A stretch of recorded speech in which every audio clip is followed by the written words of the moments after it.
आधे बाउल दही में 4 चम्मच MDH चटनी पुदीना मसाला डाला, स्टर करो, पुदीना चटनी तैयार। MDH चटनी पुदीना मसाला।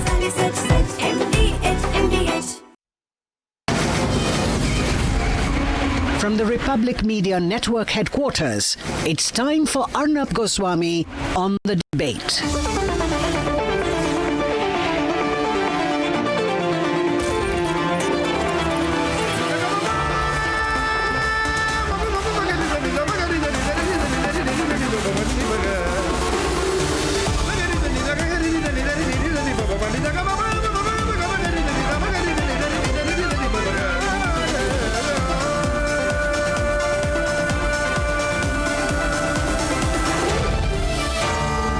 Arnab Goswami on The Debate. Or Donald Trump when the two leaders meet in Alaska. And my bet, 100%, is on Vladimir Putin. I believe that Vladimir Putin will walk away with a victory when he and Donald Trump meet in America's biggest and remotest state. And I'm not saying this on the basis of any guess.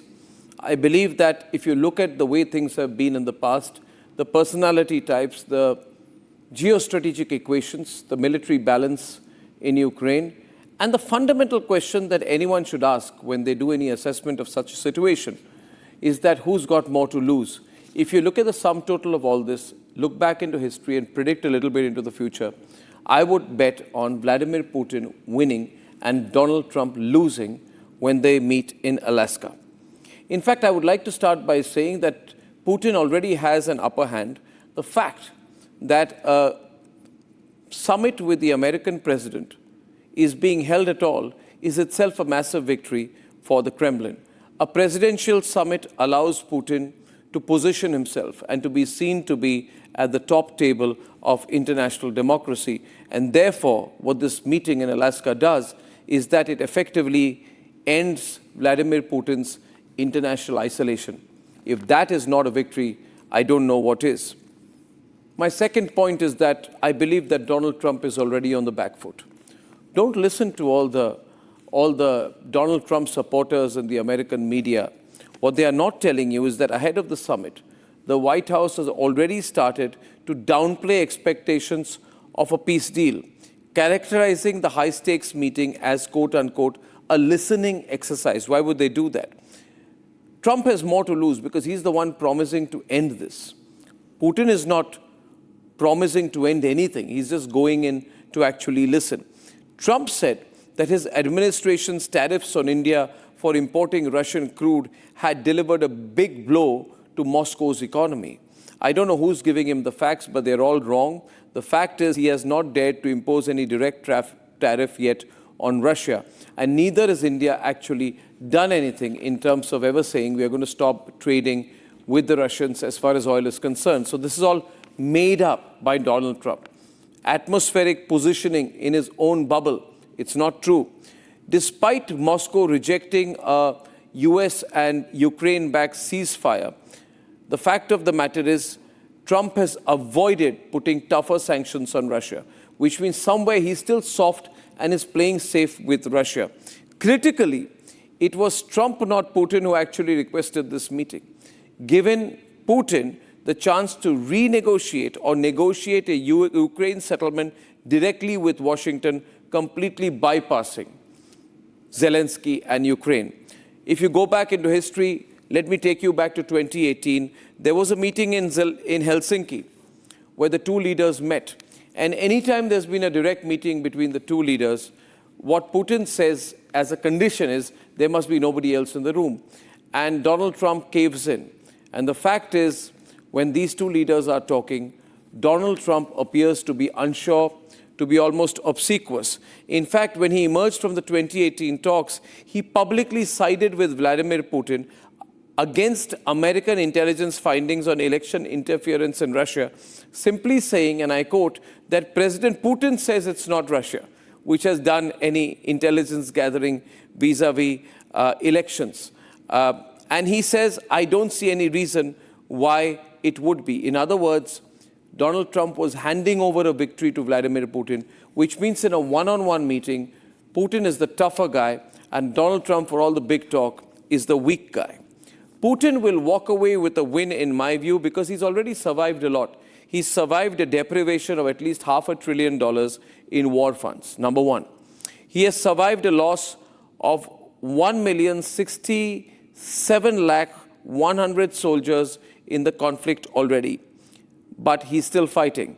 And he survived a crippling oil discount imposed due to sanctions and is selling its oil at $31 per barrel, down from $35 per barrel. So the oil price crash has been there, but they are still continuing, which means he's shown his ability to survive catastrophic losses. And he's not talking as much as Donald Trump is. The other reason why I believe Putin will walk away with a win in Alaska is because, as I began by saying, the Alaska summit meeting itself is a win for Putin because it absolutely destroys and breaks the informal Western boycott of Russia and Vladimir Putin, which has been on since 2022. And Donald Trump has indicated that any peace deal will require both sides to swap some of the land they currently hold. What does this mean? This means that Donald Trump has already said, I'm going to let Vladimir Putin and Russia grab a large part of Ukrainian land. He's going to do that, give a victory to Putin, and then walk away to Zelensky and force Zelensky to agree. Sum total, it is Donald Trump who's negotiating on behalf of Russia. That's the reality. Americans may not like hearing this, but this is the reality Americans must learn to accept. They have a weak president. The odds are against Trump already because Putin got a summit meeting with Trump without any concessions on his part, without any pause in the war against Ukraine. That's a huge gain. Putin will debate Ukraine and European security with neither the Ukrainians nor the Europeans on the table. What does that indicate? It means he's absolutely pushed down Europe. Europe is speculating on what's going to happen, but they have no say anymore. This summit proves that all these Western efforts led by America at one time, Joe Biden at one time to isolate Putin have simply failed. This means that even Donald Trump has realized that the world does not dance to the tunes of America or the West, and certainly not to his tunes at all. The United States is also looking very, very weak with China. So Donald Trump actually enters into the meeting a very weak man, a man so weak that he's had to give a second extension on his own tariff threats against China. He's extended it by another 90 days. He's pushed the threat of tariffs till November with China. That's how weak he is. In fact, March 4th, 2023 was the first time when Donald Trump has said, even before I arrive at the Oval Office, he said, I will end this war with Russia. Today it's been 205 days. And Donald Trump has completely failed. He once told Zelensky, you don't have any cards. And let me tell Donald Trump today, and to the people of America, the American president has no cards. He has no cards. All the cards are with the Russians. His going to Alaska is itself an act of surrender. He's going to claim that he has been able to strike a peace deal, but the victory will be that of Vladimir Putin. This is, as of tonight, my prediction. Let us see where it goes.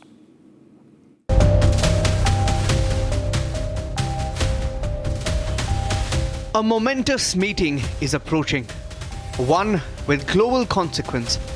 You're looking at territory that's been fought over for 3.5 years with, a lot of Russians have died, a lot of Ukrainians have died. So we're looking at that, but we're actually looking to get some back and some swapping. It's complicated. It's actually nothing easy. Russian President Vladimir Putin and US President Donald Trump are set to meet in Alaska tomorrow, marking the first summit since the start of the conflict in Ukraine.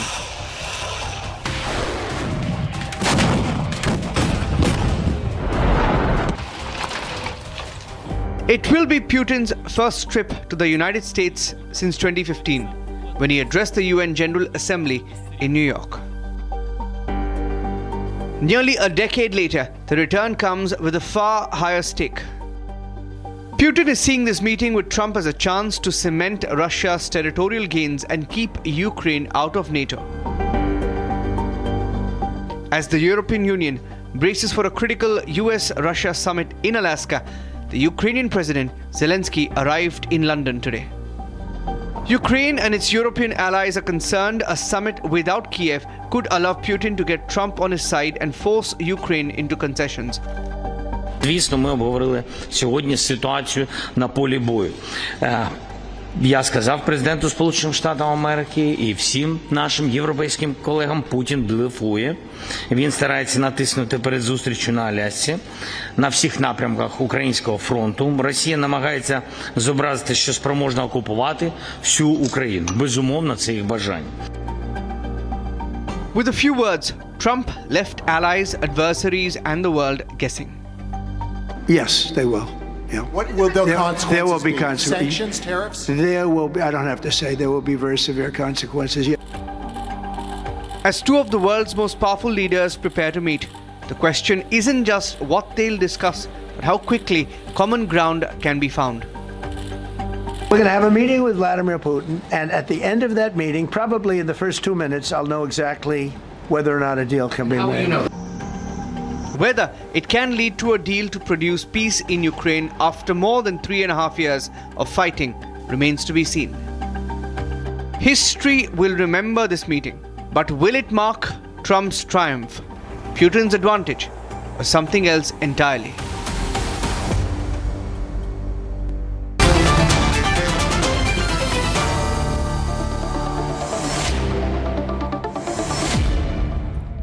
And ladies and gentlemen, I have to start with, we have Sushant Sareen, a senior fellow at the very respected Observer Research Foundation, or ORF, a leading think tank in Delhi. We have Maxim Kuznetsov, chairman of the Russia-Asia Business Council, live from Moscow. Right. We have Matt Klink and Greg Swenson. Greg Swenson is chairman of Republican Overseas UK. And Matt Klink is a well-known Republican strategist, people watching this closely. They're joining from London and Los Angeles, respectively. So we know, to start with, we know what Trump wants. Maxim, Trump wants a quick victory. Trump wants an immediate ceasefire, allowing him to tout this as a win for American diplomacy and to say, I ended the war. But what we don't know clearly is what Putin wants. What does Putin want? So Putin wants sustainable peace in Ukraine because, war conflict in Ukraine was initiated by NATO aggression against Russia due to many years after collapse of USSR, and right now we would like to have a good neighbor, really neutral neighbor for us. But many years Ukraine constructs as anti-Russia. They banned Russian language. They facilitate cooperation with West, including different area, in case of military too. And it is a challenge for Russia, and Russia would like to have sustainable peace. Russia would like to have really neutral Ukraine, and Russia would like to have good economic ties with both with Ukraine and both with United States. And we would like to also drawback of some sanctions. We need to discuss it too. No, so basically, I think, if I understand correctly, Putin wants Trump to recognize Russia's control over the areas of Ukraine that he has annexed, including Crimea, including part of Donbass. There are some territories that right now, including in Russia, by new version of constitution, five regions of that previously was included in Ukraine. Now Russia recognizes it like as their own territory. It is first point. Second point, it is about sanction policy. Third point, it is about sustainable peace, because we need to have a really neutral Ukraine, because Ukraine is a menace for Russia in current state. No, yeah. So now what happens here is that if Putin and Donald Trump are in a room, the biggest headline that Putin wants is that Trump accepts Moscow's gains territorially in the conflict, which means Crimea, Donetsk, Luhansk, Kherson, then maybe Zaporizhia, I think that's the way to pronounce it. He will say, you need to acknowledge Russian sovereignty over these regions. By the fact, it is. I think that West and US can recognize it by the fact, but not in law, because there are some. It is not so simple, but maybe we will have some progress in this field. Yeah, so that's the point. But if Trump gives this progress, then he's going to end up looking very weak, Matt. All of America is going to say, Greg, that you went to Alaska and you simply caved in before Putin. And for Donald Trump, who's positioned himself as a strong man, it's about his personal positioning also. If he gives in to Putin, he's not letting down Europe, he's not letting down Ukraine, he's letting himself down. Can he afford to do that? Is he in a trap? So my question is to Matt. Matt here. Matt plus, yeah, Matt. Oh, okay. Great. Thank you. Or Arnab, I will say, look, if the meeting goes as you speculate, it would be a complete and utter disaster for President Trump and for the United States. That being said, it's not going to happen, thankfully. So, look, I mean, you've already been reading in the paper this morning where President Zelensky has said that he realizes he's going to have to cede some land. You just mentioned the Crimea. The Crimea has been in Russian possession since 2014, when Barack Obama was president of the United States. So, and you're making it sound like this is the ultimate meeting that's going to wrap everything up in a bow and say, Zelensky, take it or leave it. This is a first meeting. The goal of Donald Trump is to get Zelensky and Putin around a table to actually negotiate peace. And I agree with you. The first step here is a ceasefire. But beyond that, it's not for Donald Trump to dictate terms, nor is it for Vladimir Putin to dictate terms. And this is a case of America and Europe. If you haven't read the papers, morning my time, evening your time, we're in sync. You had both Macron and Merz from France and Germany saying that. You had Zelensky commenting on that today. So this is a first step, and you're making it like a treaty will be chiseled in stone comes Saturday when they meet, and that's just not going to be the case. No, my point is, Matt,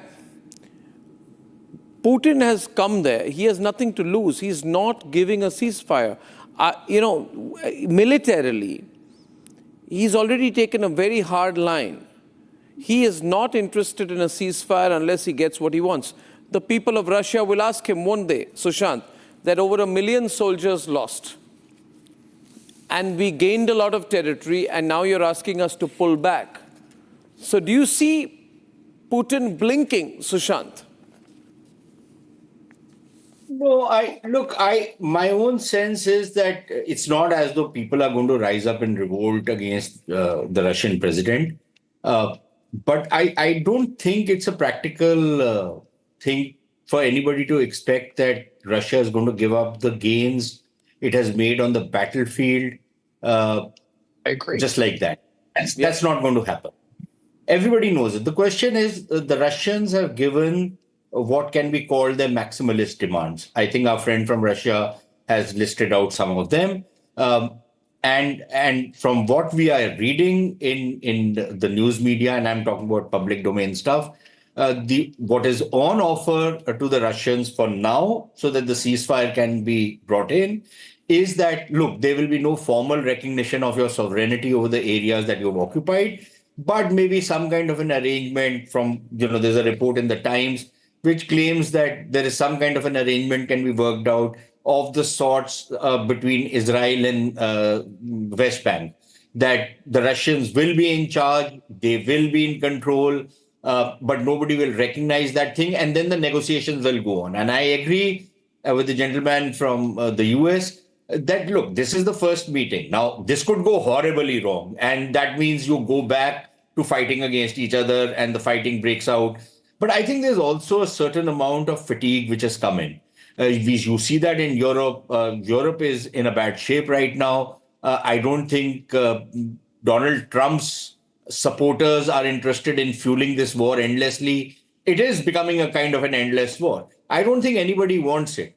And it's proving to be extremely expensive. So I think ideally everybody would want things to break out. But then the question is that this is not going to be decided only between Donald Trump and President Putin.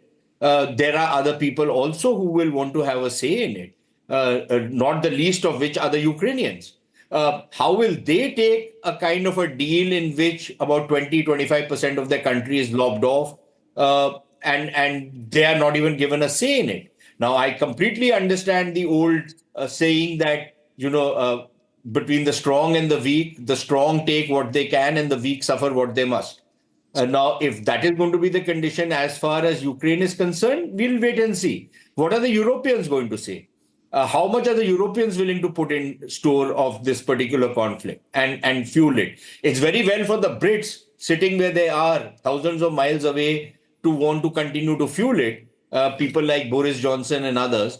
But what about the people who are very much on the front lines? Would they want to fuel this conflict? Would they want some kind of a settlement? Maybe some kind of a stable solution? Will Ukraine agree with wanting to stay, the neutrality clause or not joining NATO clause? So there are just too many imponderables in what is likely to happen tomorrow and going forward. There is going to be... I think what has happened just last five minutes back while we were speaking, we have agency reports which show a very intelligent game that Putin is playing. He realizes that he has to win this with getting as large parts of land and redrawing the map. He is determined to redraw the map. He sees himself as the creator of a greater Russia. A Russia that gets back its lost history and lost civilization and undoes the impact of the end of the Cold War with whatever, Gorbachev and Boris Yeltsin and everyone else did at that point of time. And I think it's very interesting what has happened now. And in the last 5 minutes, there are agency reports suggesting that Putin is offering a larger nuclear arms agreement with the United States of America. This is so intelligent of him. He has given a statement saying, I'm very happy with the American efforts. And what we are going to do is that we are going to talk about a nuclear arms deal with the United States of America at a larger level. And he has said this on the eve of the Alaska meeting. Now, why has he said this? He knows that Trump needs to go away with a bigger victory, and he needs to get what he wants. Greg, is this going to placate Trump's supporters, or do they not care? If Putin says, I'm going to offer you an arms deal in exchange for large parts of the land of Crimea, Donetsk, Luhansk, Kherson, I'm going to grab large parts of Ukraine and give you a sop of a nuclear arms agreement. How will people read it? Well, I think there's a lot of moving parts on this, and I think I agree with most of the panel here that it's really not up to President Trump to just give away land in Ukraine. That's going ultimately to be on Zelensky and the Ukrainian people. But there is an opportunity here to look past the war, to stop dwelling on what happened in 2014 and in 22, that this is not Trump's war. So he's probably thinking about bigger things. And really two major points. One is he's going to make sure that there is not any sort of strong partnership between Russia and China. So this is a much bigger picture, much bigger macro issue in keeping that alliance from happening or at least progressing anymore. And the second is there's major economic opportunities here. The president is not afraid to use business, trade, and economics in order to avoid conflict or even end conflicts. He's done that on 4 or 5 occasions already in his second term. So think about the Arctic oil and gas exploration possibilities. Look at the great potential of even teaming up with the Russians, and that will be a carrot for Putin to think about things beyond this conflict that's happening. And again, to the point of bodies, body bags piling up on the border. Yes, I agree. It's easy for Boris Johnson and other former UK political figures to endorse, not giving an inch, they say, not giving an inch of territory, which is implying that they would want to just continue with the stalemate. There was an opportunity to negotiate out of this war 2 years ago when they realized it was a stalemate. Mike Milley, the chairman of... Yeah. Greg, if I may, my reading is different. My reading is that at this point of time, it is Putin who is offering a carrot. And that carrot is of a nuclear arms deal. He is making that the bigger carrot. And on that basis, Alexander, he is going to get Trump to agree to Russia's control over the annexed Ukrainian territories, which is going to be the biggest military strategic victory for any Russian leader in over 100 years. If that happens, Putin is going to tom-tom it as a big victory for his domestic audience. Alexander, if that happens, can Trump come back and say, I got a nuclear arms deal with Putin? Won't that make it look like Trump lost? Well, in this meeting is not about nuclear arm deals or it any is. kind of... It has become, because that's what Putin is offering now. Let Putin offer whatever he wants. Let Putin offer whatever... See, none of us, 6 of us are here, right? None of us, including you, Arnab, none of us wants to see this war continue, okay? President Trump doesn't want this war to continue. American people don't want this war to continue. Neither Ukrainians, neither Europeans, Russians. No, the entire world wants to stop this war, okay? Let's put that away for right now. Putin can offer what kind of carrot? He can offer carrot, apple, whatever he wants, but Trump is not going there to get that right now, okay? President Trump is going into this meeting with Putin with the goal of securing a ceasefire in Ukraine.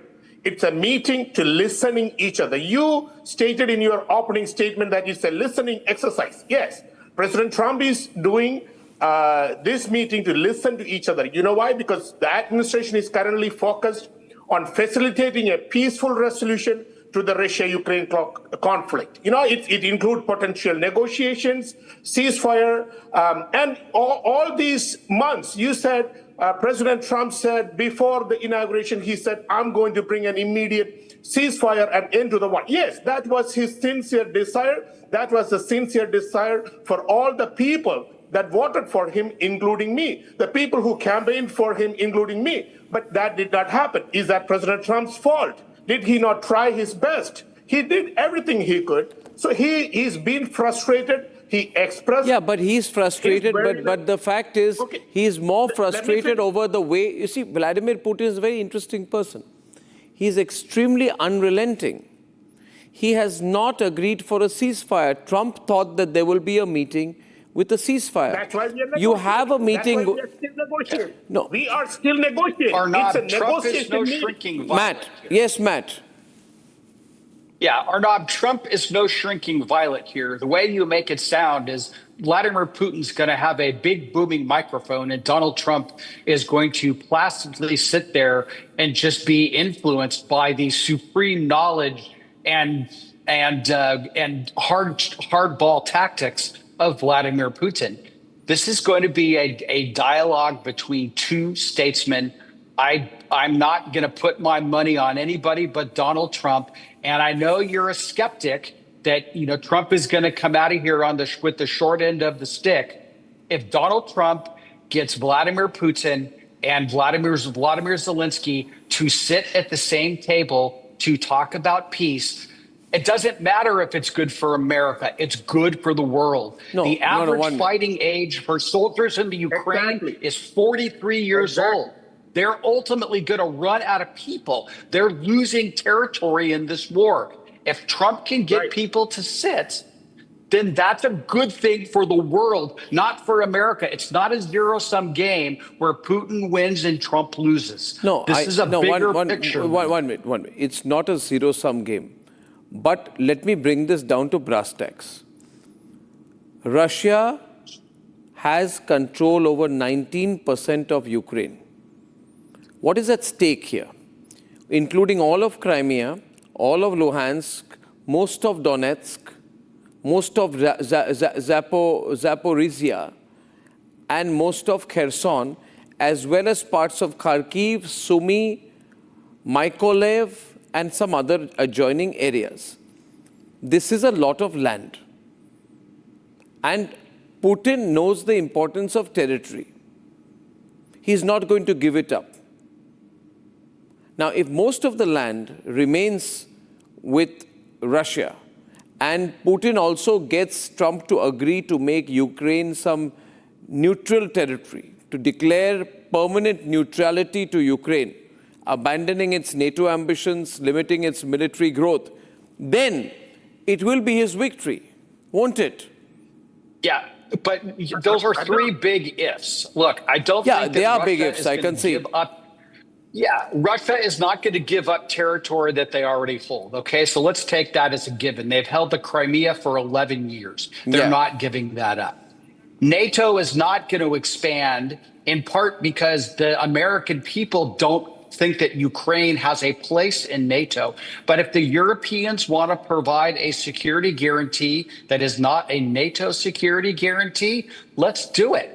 You know what? That is a win for Putin. That's a big win because it's a big win. That's why no American person is going to send American boys and girls over to fight in Ukraine. It is not in our strategic interest. Period. If the Europeans want to step up, then they need to step up. And look, America has been funding this war. The Ukrainians, they're lucky they have what they have. Without American money and weapons, they would be completely done. So Donald Trump ran on ending this. It's not his war, as couple of my colleagues have said earlier. It probably wouldn't have happened if Donald Trump were president, because there's a strange occurrence that when Democrats hold office, Putin has invaded twice, not under Donald Trump. No, I know Trump wants to. Trump says, "I've got no win in this fight." He wants to end this, but several times. But it will be seen. The sum total. The point I only disagree with you, Matt, and I want to bring in Tatiana on this, is that when two leaders meet and they go to one place, it may be a military base in Alaska, there are two individuals. As much as you may try to downplay it, the world will ask a question: which of these two personalities walked away with a win? And who did not? So isn't that a question which will come to people's minds? Tatiana from Moscow, what do you think? It's a challenging question, Arnab. I think that the fact that the two are meeting already kind of sets a picture of the fact that there's going to be a negotiation. There's not going to be a clear win. But also, the positions that they hold are not that far apart. This is why, and I find that you remember when they announced the summit, the reaction that Volodymyr Zelensky had to this. Yeah, the rant that he went on, and that was a very good portrayal of how things stand. You know, Donald Trump, and I've said it before, he's not interested in Ukraine in terms of there's literally very little money to be made at this point. You know, they've literally sold everything that they could already to Donald Trump. It's not really a market. This is, and I can't, I'm always reminding people of this because, again, we're here and we've been following this for as long as it's gone on. But this is why the conflict erupted in the first place. You know, the European Association Agreement that would essentially kind of inundate Ukraine with European goods and bankrupt the country while they were trying to get their infrastructure and their industry up to European level and European standards, which is why it was refused and then Maidan happened. Trump has already said that NATO is not happening. He's said it times over. Again, Ukraine cannot, even if, if we take into account that this is a kind of a position to threaten Russia in a way, if he wanted to threaten Russia, he wouldn't have been going to this meeting in the first place, you know. Joe Biden wanted to, so that was the Democrats' position. They were pushing forward with this conflict. The rest of it is really down to Europe. You know, I don't think Europe has any say. I don't think, Tatiana, Europe has any say at all.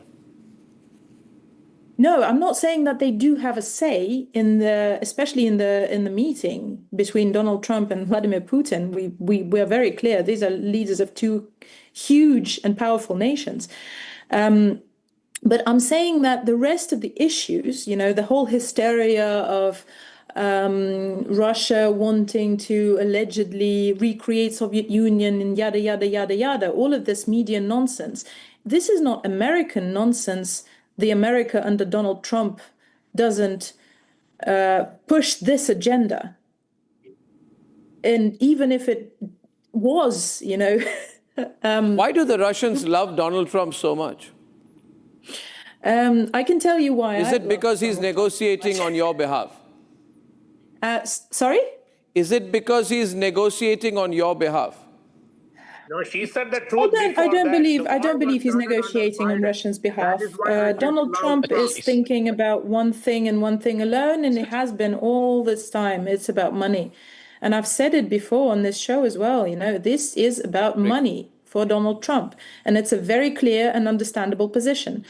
It's just that he's not thinking in terms of Russia containment. That is why Russians love Donald Trump. He's not screaming off of every corner that Russia is this big bad wolf that needs to be contained while making advances. I believe that I've said this before on the show as well. He's a little bit more honest than the Democrats. You know, the Democrats keep pushing the agenda of, oh, look, Russia is expanding, Russia is threatening NATO whilst NATO bases grow like mushrooms around Russia in the meantime. But they're screaming really loudly because, oh, guess what? 80% of American media is pro-democratic. And American media, unfortunately, dominates the world market. And everybody consumes this information. Donald Trump is a businessman. He's easier to talk to. That's the point. He's a businessman. What are you giving him? No, 1 minute. Everybody, the Russians seem incredibly comfortable with Donald Trump. Why is that? Why is that? That's so funny that... No, but you see the amount of advocacy the Russians do for Donald Trump. And Alexander. I've missed a lot, huh? While I was not. Arnab, you know why, right? Because she made it very clear, Arnab, she made it very clear because Russians know the war was started under a democratic puppet president, Joe Biden. That's why the Russians like President. She made it very clear. President Trump is very honest, very upfront. Is this what you want? Certificates from Russia for Donald Trump? Is this what you want? What is it? Is this what you want now? Russian certificates for Donald Trump? No. But we see, at some point, Alexander, you're all hardcore Republicans. I'll ask you one question. Yes, listen. yes, You're I all am. hardcore Yes, I Republic. am. Let me provoke you a little bit. Listen. Okay, go ahead. Now here's my point. 5 point. Trump said, I will end the Russia-Ukraine war even before I'm sworn in. 205 days. He's gone into a meeting without a ceasefire. Okay? Yes, The he second did. point. Second point. He said that I'm going to buy Greenland. You remember that, Matt? Greg, you all remember that? I do. He said, I will make Canada my 51st state. Right. This He term said- is not over yet. He said that India will be crushed with oil tariffs. We are fine. Okay. Our market's Okay. actually booming. He said, I will make China pay, I will impose 135% tariff on them. And then he himself rolled it back twice. Then he said, I'm going to make Gaza beautiful again and launch and start casinos out there. See, I am at one point, even the most hardcore Trump supporters will ask, what did he actually do? Wow. The list is He- long. he I mean, passed- the list of he- accomplishments. well, Go ahead, Matt. Go ahead. I could take this. Arnab, Look, who there's do a you lot want that to? he One did. minute, I'm not, I'm Who do just, you want to answer? okay, let want Matt Matt to take it, answer? let Matt take it, and then Greg takes Okay. it. Yeah. Okay. Thank you Okay. for being provocative. We all I can do answer that appreciate that, question. Arnab. No problem. You're welcome, always. Go ahead. No, I mean, look, on the domestic front, he passed the largest tax cuts in U.S. history. He's completely shut down our southern border. Believe it or not, the tariffs are yielding revenue to the U.S. Treasury. We have low inflation. We have job growth. So on the economic front, he looks good. On the foreign policy side, he has convinced NATO to increase their military spending to 3.5%, which 10 years ago he was laughed at for suggesting that they meet the 2% threshold. So look, we're solidly backing what Israel is doing in the Middle East, and Israel is going to get rid of Hamas ultimately. And for the Ukrainian war, I mean, look, all of the things, I will give you this. Donald Trump exaggerates. You can't take what he says literally, but look at what he ultimately does in the long run. And I think with the thing with Ukraine, again, you're making it out like tomorrow or Friday or Saturday's Matt, meeting. It's Matt, the one Matt, and only Matt, opportunity. Matt, It's I'll tell you, not Matt, the I'll tell you, case. Matt, listen, I'll tell you something. Yes, sir. The thing I'm listening. about Donald Trump is that his bark is much more dangerous than his bite. And I'll give you exact reason. See, Putin is going to set very steep terms. And I'd like to bring in Sushant Sareen, who's far more neutral than I have ever been in my life. But he can give a bigger perspective. Arnab, I'm glad you're so cued into what Vladimir Putin's going to negotiate. No, I'm interested in reading his mind, and my reading about Donald Trump, and I've followed him closely. My reading about Donald Trump is that he threatens and does not act, whereas in the case of Vladimir Putin, what were the terms that he set for a 30-day ceasefire, Sushant? He said Ukraine must withdraw forces from Donetsk, Luhansk, Kherson, which are the other four regions which Moscow annexed in September 22. Second, Ukraine had to stop its mobilization, freeze Western arms deliveries. And on top of that, Putin demanded that Ukraine demobilize its military, halt any redeployment of forces, and ban the presence of third country forces on its soil. This is only for 30 days. Sushant, for a peace treaty, he's going to ask for much more. Arnab, the thing is that in these kind of conflicts, you can ask for whatever you want to ask for. The question is, what do you get? And I think that will be critical. Now, I completely understand these are President Putin's maximalist demands. Will he stick to only these demands? These are not his red lines, or are these his red lines? Or will he say, okay, fine, if I get some kind of a in-between kind of a compromise, I will go ahead and go at least for the ceasefire, if not for the final deal. So we'll have to wait and see how that works out. Because look, I would imagine even the Russians would be interested in the fighting stopping, some kind of a ceasefire taking place. It's not exactly that they're sweeping through the opposition. They're facing stiff opposition. So I would imagine that there can be some kind of a middle ground. Can there be some kind of middle ground? Now, I completely understand the Russian demand on Ukraine not becoming part of NATO. And there are models in the past which have worked. Austria, for example, it never joined NATO. There was a lot of Russian pressure on it or the Soviet pressure on it, and they never became part of NATO. Some kind of an arrangement can be worked out where the Ukrainians might have a closer economic integration with the Western Europe, but it'll militarily stay neutral. I don't know how they are going to do that. But I would imagine, Arnab, given our own experience in the subcontinent, that if Putin was to agree on simply the fact that the line of there'll be a new line of control in Ukraine, and you and I at least know the nuance of what a line of control means. That means that this is going to remain a festering problem for the foreseeable future. Why for the foreseeable future? For a very long time to come. The Ukrainians will continue to have claims over the territories that the Russians annex. The Russians will never want to give up control over the territories that they control.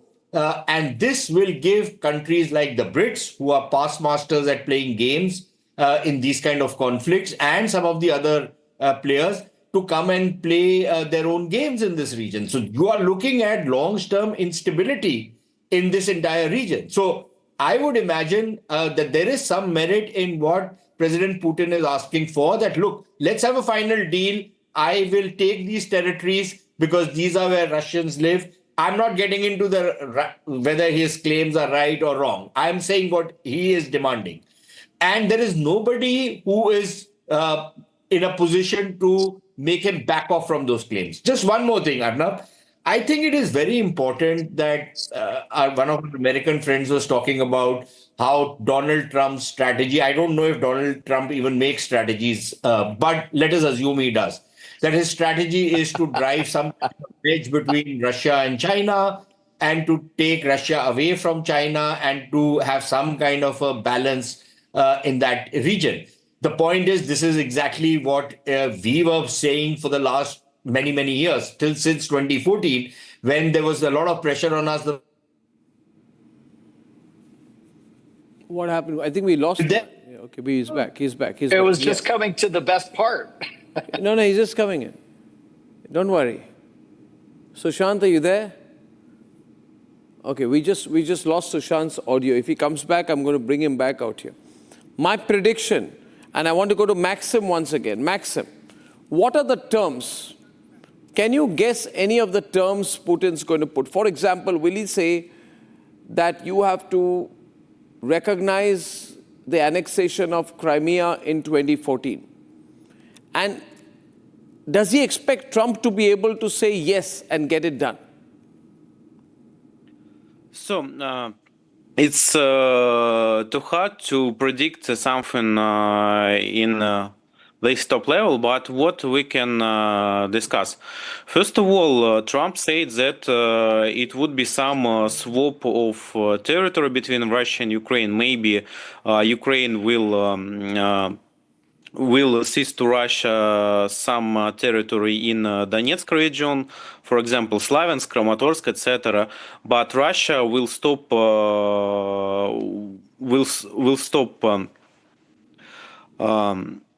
will stop some actions in south of Ukraine. I mean Zaporozhye and Kherson region. Maybe some territory of Sumy and Kharkiv region Russia will send it to Ukraine. It could be part of deal. Maybe we don't know it clearly, but in Russian media there are some publication about it. It could be so. In my point of view, Alaska is only first step to peace deal. We don't expect that peace deal would be in Alaska. We can expect first step to it. For example, maybe maybe some key parameters of deal. Maybe. But on that basis, will he announce a ceasefire? Tatiana, if there's no Ceasefire, deal, maybe if there's no deal, ceasefire, Tatiana, not will only Putin ceasefire, agree to a ceasefire? Because Putin and Russian side say that first of all we need to reach sustainable peace parameters. Like now, Ukraine is strongly has. So he's going to then, in that case, he's going to announce a it's very temporary simple. ceasefire and get Trump on the job. And Trump will then go to Zelensky and push Zelensky and finish it off for Putin. Yeah. Arnab, the administration already said that this is a bilateral meeting, okay? That has to lead to a trilateral meeting between Ukraine, Russia, in alliance with America, okay? So the administration is not trying to finish everything in tomorrow's meeting, which is tomorrow is going to be Friday. Also I have to clarify one thing. Trump did not ask for this meeting. When Steve Witkoff, the special envoy, came back from Russia, he mentioned that Putin expressed the interest to meet with President Trump. And that's when President Trump said, well, it may be a progress. So let me hear him out. So, it's none of us. No, if Trump did not want a meeting, then why did he send an envoy to Moscow last week? Tatiana. Of course Trump wanted a meeting. Tatiana. Arnab, it's very simple. Look, it's like Mr. Serene actually said a very important thing, pertaining to that meeting and to what might be discussed and to what might those demands be. He said, look, this will be a pertaining problem because you will have Ukraine still kind of over the territories that are right now in Russian control. Well, look, if we give up the territories, guess where those planes will be? They will be over our territories that have always been ours. We're risking this. This is why there are things that can be traded, obviously, because we are talking about the 4 regions that are officially, in Moscow's point of view, a part of Russia. And I don't believe that these will be sacrificed. And Crimea is not even going to be on the table. Like, that is very, very certain. Crimea is a non-negotiable. It's never going to be negotiable. For Moscow, it's been just simply too much time. There's been too much money invested. It's too strategic. It is never going to be on the table. In terms of the military advances that the Russian army has made, there are some territories that are under Russian control that are not part of those 4 regions. But again, take the Zaporozhye region, for example. There's the nuclear plant. Do you believe, Arnab, that this nuclear plant will ever be given up? I believe that Trump should not go into the meeting without aids tomorrow. I believe Putin is a very dangerous man to meet for such a meeting. And I think that it is against Trump's advisors should accompany him, because Putin is an expert in playing mind games. He will flatter Trump and make him feel he's gone away with a win. Trump needs some serious advisors with him when he goes for the meeting. And I'm being told. Definitely he will have, Arnab. Definitely he will have. Do you think that, I have been told that Putin has said it has to be one-on-one. Nobody accepts the translators. Nobody except the translators is being allowed. It's going to be a closed meeting for sure. Why? It's definitely going to be a closed meeting. It's going to be very specific people in the meeting. No proxies allowed. Yes. Last time they met, Trump ended up advocating on behalf of Putin against American intelligence findings. In 2018, you remember what happened in Helsinki? And Arnab, if Yes, you Matt? look at that, and if you look at that, the Democrats weaponized American intelligence against Donald Trump. All of that information is coming out now. So you can't you're looking at this in a vacuum. Okay, Donald Trump from 2018 is much different than Donald Trump in 2020. That we know. That we know. Yeah, but then why we are... You said you know this it, is very exciting. America's biggest and most remote state is where Donald Trump and Vladimir Putin are going to be meeting for one of the most potentially consequential encounters of their presidencies. Ladies and gentlemen, our reporters there in Anchorage, Alaska, from the Republic Media Network, we're tracking it, live coverage and a lot more. We have breaking news coming in from Bihar. We'll be going to that on the other side of a very, very short break. Breaking news on Chirag Paswan. Time for a quick breather. Arnab will be right back with the debate.